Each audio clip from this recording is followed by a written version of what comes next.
दोषींवर कठोर कारवाईची राजकुमार धोत्रे यांची मागणी। विद्यार्थ्यांच्या समर्थनात वडार समाजाचा टेंभुर्णीत भव्य मोर्चा। याच्याबद्दल सविस्तर माहिती अशी की दिल्लीत जंतर मंतरवर शांततापूर्ण मार्गाने आंदोलन करणाऱ्या विद्यार्थ्यांवर पोलिसांनी केलेल्या लाठीचार्जच्या हल्ल्याच्या निषेधार्थ तसेच नीट पेपर फुटी प्रकरणी टेंभुर्णी येथील कोडवाडी चौकात वडार परिवर्तन सेनेच्या वतीने सरकार विरोधात तीव्र आंदोलन करण्यात आले।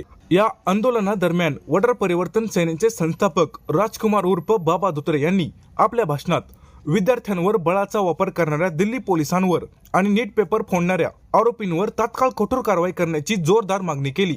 सामाजिक कार्यकर्ते महावीर वजाळ यांनी विद्यार्थ्यांवरील अमानुष लाठीचार्जचा निषेध करत केंद्रीय शिक्षण मंत्री धर्मेंद्र प्रधान यांनी नैतिक जबाबदारी स्वीकारून तात्काळ राजीनामा द्यावा अशी मागणी केली। या आंदोलनात विविध सामाजिक व राजकीय संघटनांचे मान्यवर आणि शेकडो कार्यकर्ते मोठ्या संख्येने सहभागी झाले होते। महापुरुषांना वंदन करून आज वडार परिवर्तन सेनेच्या वतीने आणि सर्व संघटनेच्या वतीने आज रॅली काढून त्या भरवा सरकारचा, भाजप सरकारचा आणि दिल्ली पोलिसांचा निषेधासाठी आम्ही सर्व जमलो आहोत।